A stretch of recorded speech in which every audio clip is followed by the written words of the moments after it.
तो अभी यहाँ पे हमने लंच किया है और ये जो खूबसूरत सी जाली यहाँ पे लगी है ये यहाँ के शहंशाह के कमरे की है जो कि यहाँ डिस्प्ले की गई है और इतनी खूबसूरत है ये देखें गोल्ड कलर में। और सितारों का हिसाब लगाने के लिए ये घड़ियाँ इस्तेमाल की जाती हैं। बिस्मिल्लाहिर्रहमानिर्रहीम, अस्सलाम वालेकुम, वेलकम टू माय चैनल। अल्लाह के बाबरकत नाम से आज के व्लॉग का आगाज़ करते हैं। तो अल्हम्दुलिल्लाह हमारा टॉप कापी कासल का विज़िट नियरली कंप्लीट हो रहा है और चलिए आप भी हमारे साथ साथ रहें, बाकी के हिस्से भी आपको दिखाती हूँ मैं। तो अभी हम जा रहे हैं फिर से बाहर के हिस्से की तरफ और बच्चों को लग रही थी प्यास क्योंकि गर्मी बड़ी शदीद है। तो ये सबसे पहले यहाँ पे देखते हैं कहीं से पानी मिले। तो ये देखिए सामने ही ये छोटी सी जगह बनी थी जहाँ से अभी हम पानी वगैरह लेंगे। गर्मी है शदीद, प्यास लगी है तो पानी लेते हैं, ड्रिंक्स वगैरह यहाँ से। तो ये जो ग्रैंड हॉल है ये लकड़ी का बना है और ये वो हॉल है जहाँ पे सुल्तान के साथ ख़ास लोगों की मुलाकात की जाती थी और ये वो हिस्सा है जहाँ आने के लिए ख़ास सुल्तान से इजाज़त लेनी पड़ती थी और उसकी इजाज़त के बगैर यहाँ कोई भी इंसान दाखिल नहीं हो सकता था। और यहाँ पे आते हैं तो अगेन ये देखिए खूबसूरत, सुभान, ये सारा वुड की ये वाला जो स्ट्रक्चर है ये पुराने रूम का है। छत देखें ज़रा इसका,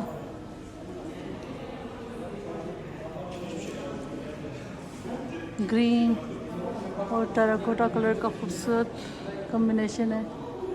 उस तरफ ज़्यादातर टेराकोटा और ब्लू कलर है और यहाँ पे ग्रीन और टेराकोटा कलर है। और यहाँ पे देखिए वो जाली है जो कि सुल्तान के कमरे की है, कितनी खूबसूरत। और बस मैं यहाँ पे खड़ी इमेजिन कर रही थी कि किसी ज़माने में ये सुल्तान इस्तेमाल करते होंगे, इससे बाहर झांकते होंगे, क्या खूबसूरत चहल पहल होती होगी इस महल की और कैसे बड़ी बड़ी दावतों का और यहाँ पे महफिलों का इंतज़ाम होता होगा। तो बस देखे ना ये रौनकें बंदों की ज़िंदगी के साथ ही होती हैं और जब वो चले जाएं तो फिर ये बस मिट्टी पत्थर और ईंट की इमारतें ही रह जाती हैं और ये तारीख़ का हिस्सा बन जाती हैं। तो ये देखें इसी तरह के कुछ तारीख़ी लम्हात का यहाँ पे इन्होंने पेंटिंग बना के नक्शा पेश किया है। शुक्र है हमें इजाज़त मिल गई यहाँ पे बनाने की फुटेज। और ये देखें यहाँ पे ये स्टेप्स मार्बल के बने हैं। तो बाहर से ये व्यू देखें और अभी हम जाते हैं इस कमरे में। ये है क्लॉक कलेक्शन।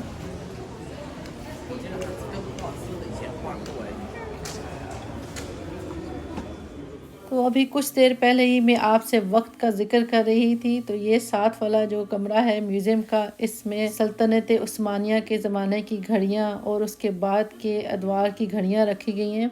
तो चले आपको भी दिखाती हूँ कि यहाँ पे क्या क्या है। तो ये देखिए ये पुराने ज़माने की पॉकेट वॉच कैसी हुआ करती थी और ये एक और क्लॉक है बड़ा ही खूबसूरत। तो कई क्लॉक्स यहाँ पे ऐसे हैं जो मुझे आजकल भी लोगों के घरों में नज़र आते हैं, जैसे कि ये वाला क्लॉक है। ये डिज़ाइन अभी भी काफ़ी पॉपुलर है, ये देखें। और जो नीचे ये क्लॉक पड़ा था उसके अंदर जैसे कोई पज़ल सा बना है। तो ये थोड़ा सा मिलता जुलता डिज़ाइन है, जैसे कि वो एंटी स्ट्रेस रखते हैं ना टेबल पे कई लोग। तो मैं सोची थी पुराने ज़माने के लोगों को भी कितना स्ट्रेस होता था कि उन्होंने भी ऐसी चीज़ें बनाई हुई हैं डेस्क पे रखने के लिए। तो यहाँ पे देखिए और भी काफ़ी सारी कलेक्शन है। तो अब आ जाता है बड़ा ही इंटरेस्टिंग पार्ट। ये देखें ये सितारों का हिसाब लगाने के लिए ख़ास किस्म की घड़ियाँ हैं और आपको जो शर्ट्स मैंने दिखाई थी क्लोज म्यूज़ियम में वो इन्हीं के इस्तेमाल के साथ बनाई गई थी। सितारों का हिसाब लगाया गया और फिर तब कुरानी आयात से वो शर्ट्स लिखी गई। तो ये बड़ी इंटरेस्टिंग मुझे लग रही थी और ज़ाहिर है इसकी नॉलेज हमें तो नहीं है बिल्कुल भी, ये इस्तेमाल करने वाला ही जान सकता है कि इन पे क्या लिखा हुआ है। तो मैं साथ ही पिन कर दूंगी वो व्लॉग भी जो क्लोज म्यूज़ियम है हमने आपके साथ शेयर किया था और उसके साथ ही हमने ग्रैंड किचन का विज़िट किया था। ज़रूर वो व्लॉग भी देखिएगा, इंशाल्लाह मैं लिंक डिस्क्रिप्शन बॉक्स में भी डाल दूँगी और साथ ही चैनल को सब्सक्राइब करना मत भूलिएगा। और यहाँ पे जितने क्लॉक हैं ये बरतानिया की तरफ से जो गिफ्ट किए गए थे सल्तनत उस्मानिया के बादशाहों को और इवन बाद के ज़माने में। तो ये सारी वो घड़ियाँ हैं और ये जो बड़ा क्लॉक है ये मलका बरतानिया की तरफ से गिफ्ट किया गया था। तो घड़ियाँ देखते देखते तो काफ़ी टाइम हमारा भी गुजर गया यहाँ पे और बस अभी यहाँ से निकलते हैं जल्दी जल्दी से। ये आखिरी पार्ट मैं आपको दिखाती हूँ।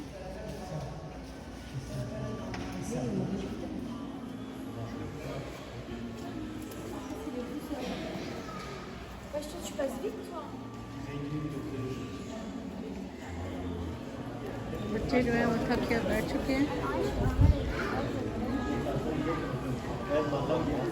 और अब हम जाने लगे हैं उस हिस्से की तरफ जहाँ पे सल्तनत उस्मानिया के ज़माने में जो हथियार इस्तेमाल होते थे उसका म्यूज़ियम है। तो चले आप भी हमारे साथ। अच्छा, इस कमरे में मैं जैसे ही दाखिल हुई तो गार्ड ने मेरी तरफ देखा तो मेरा थोड़ा जान ही निकल गई, लेकिन शुक्र है उसने मना नहीं किया। सिर्फ ये कहा कि फ़्लैश से आप ना बनाएं, सिंपल कैमरे से आप बना सकते हैं। तो मेरी जान में जान आई, नहीं तो मैंने सोचा कि यहीं से कोई सोड लेकर मेरे पीछे ना पड़ जाए। बड़े ही बेहतरीन अंदाज में ये देखें यहाँ पे डिस्प्ले है और साथ ही साथ सारी डिटेल भी दर्ज है कि ये कब और किस ज़माने में ये तलवार इस्तेमाल हुई और ये किस शख्स की मलकियत थी। तो ये सब इंदराज यहाँ पे किया गया है और अगर आपको दिलचस्पी है तो ज़रूर ये देखिएगा। और यहाँ पे देखें फुल डिटेल्स हैं इनकी। तो बस आपको मैं यहाँ कंप्लीट विज़िट देती हूँ, आप ज़रूर ये एंड तक देखिएगा और काफ़ी इंटरेस्टिंग चीज़ें हैं यहाँ पर। और ये जो बड़ी सी चीज़ आपको यहाँ नज़र आ रही है ये अलम के तौर पे इस्तेमाल होती थी। जो लश्कर में आगे सिपाही जाते हैं उनके पास ये उठाया होता था। तो ये देखिए कितना खूबसूरत बना हुआ है।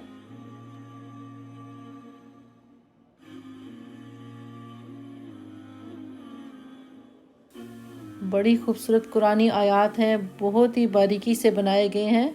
ये देखें, ये जितना भी आपको नज़र आ रहा है ये सब कुरानी आयात लिखी गई हैं। अलम है ये भी। तो अगर मेरी तरह आप भी अर्तुगरुल ड्रामे के फ़ैन हैं तो यहाँ पे ये देखें जी, कुल्हाड़ियाँ और बहुत ही खूबसूरत उसी तरीके की कुल्हाड़ियाँ बनी हैं। तो अगर आपने भी अर्तुगरुल ड्रामा देखा है तो कमेंट करके ज़रूर बताइएगा कि क्या आप भी मेरी तरह बिग फ़ैन हैं इस ड्रामे के या नहीं। और मेरा और मेरे हस्बैंड का तो बड़ा ही फेवरेट ड्रामा रहा किसी ज़माने में। अब तो काफ़ी अर्सा हो गया, मैंने काफ़ी एपिसोड्स नहीं देखे, लेकिन जब ये ड्रामा नेटफ्लिक्स पे आया था ना तो हमने कई रातें जाग के इस सीरीज़ को देखा और बड़ा ही हमें पसंद आया था। तो बड़ा अच्छा लगता है जब हिस्ट्री से रिलेटेड ऐसे प्रोग्राम बनाए जाते हैं। तो काफ़ी देखिए उससे बच्चों को भी पता चलता है कि हमारी कोई हिस्ट्री थी, किस तरीके से मुसलमान यहाँ पर आए और कैसे उन्होंने ये सल्तनत बनाई। तो बड़ा ही इंटरेस्टिंग ड्रामा था, तो मुझे तो बड़ा ही पसंद है। अगर आपको भी पसंद है तो कमेंट करके ज़रूर बताइएगा। तीरों और तलवारों के दौर से निकल के अब हम आ चुके हैं उस ज़माने की तरफ जब ये बड़ी बड़ी बंदूकें बनाई जाती थी और साथ ही ये देखिए बड़ी बड़ी तलवारें हैं जो घुड़सवार इस्तेमाल करते थे। तो इतनी बड़ी बड़ी तलवारें हैं कि मुझे देख के हैरानी हो रही थी कि ये उठाते कैसे होंगे। तो ये नियरली 6 फुट की ये देखिए ये तलवार है जो दरमियान में है। तो तीरों और तलवारों से बचने के लिए जो चीज़ इस्तेमाल होती थी वो है ज़रा। तो यहाँ पे कुछ ज़रा भी लगाई गई हैं, वो भी मैं आपको दिखा। और यहाँ पे जो ज़रा है ये घोड़े की फेस के लिए, ये देखें।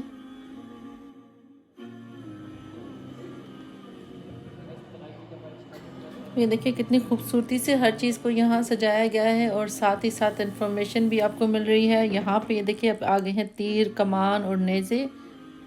और मुझे बड़ा ही अच्छा लगा ये सारा यहाँ पे जो सिस्टम था।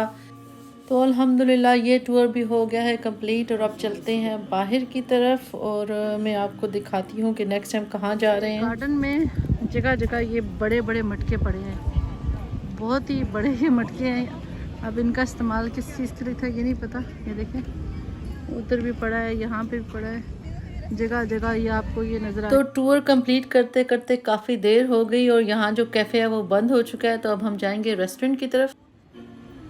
तो ये देखिए बड़ा ही खूबसूरत रेस्टोरेंट है। ये बच्चों ने फाइंड आउट किया कि यहाँ पे भी एक अच्छा सा इंडियन रेस्टोरेंट है, तो वहाँ हम आए हैं अभी खाने के लिए।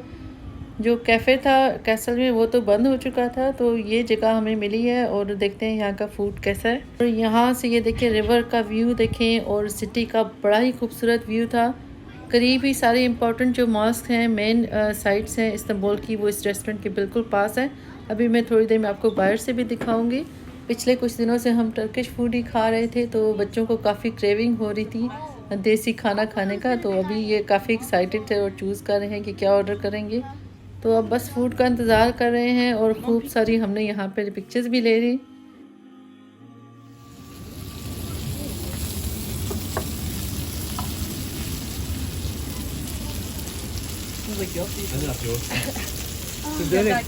तो बिलाखिर हमारा ऑर्डर आ गया। काफ़ी इन्होंने जल्दी सर्व किया हमारा फूड और देखने में काफ़ी अच्छा लग रहा था।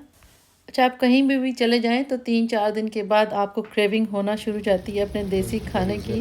तो यही हाल आज हम सब का था। हमने फूड काफ़ी इंजॉय किया और लोकेशन भी बहुत खूबसूरत थी। काफ़ी फास्ट सर्विस है इस रेस्टोरेंट में और खाना तो बहुत ही हमें अच्छा लगा। इंशाल्लाह मैं आपके साथ लोकेशन भी शेयर करूँगी। ये भी देखें बिल्कुल सेंटर में है और क्वालिटी तो इसकी मुझे बहुत अच्छी लगी। आप इस्तांबुल आएँ तो ज़रूर यहाँ पे खाना एंजॉय करें अगर आपको भी हमारी तरह देसी खाना पसंद है। तो अल्हम्दुलिल्लाह हमारा आज का दिन काफ़ी अच्छा रहा और अब ये देखिए मगरिब का टाइम हो गया है और अब हम जा रहे हैं ब्लू मॉस्क की तरफ नमाज के लिए। और यहाँ बैठे बैठे बच्चों का प्लान बना के हम आज रात बोट ट्रिप भी करेंगे। तो इंशाल्लाह नमाज अदा करने के बाद हम जाएंगे बोट ट्रिप पे। वो वीडियो भी इंशाल्लाह मैं आपके साथ शेयर करूँगी।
Beautiful waterfront है।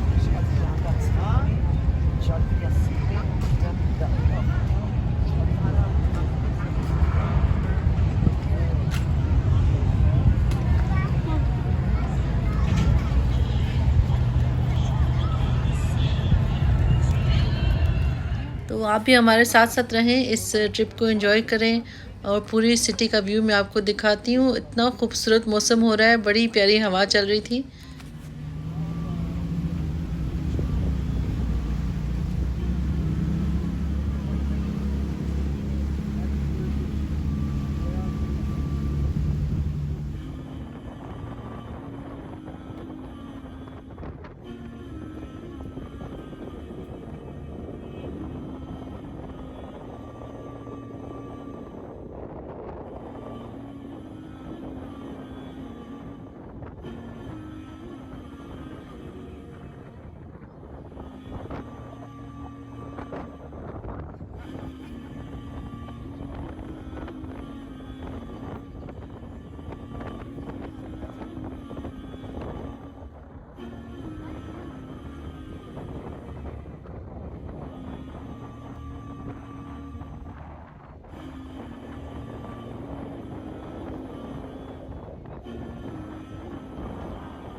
तो अल्हम्दुलिल्लाह हमारा बोट का ट्रिप हो गया है कंप्लीट और अब हम जाएंगे होटल की तरफ। आज का दिन तो बहुत थका देने वाला था और आज तो खूब चाय पीकर बस मैंने अब रेस्ट करना है। तो अब हमने यहाँ से टैक्सी लिया है, वापस जाएंगे होटल की तरफ। तो आज का व्लॉग आपको अच्छा लगा हो तो प्लीज़ ज़रूर लाइक करें, कमेंट करें और चैनल को सब्सक्राइब नहीं किया तो चैनल को ज़रूर सब्सक्राइब करें। जज़ाकल्लाह खैर, थैंक यू फॉर वॉचिंग।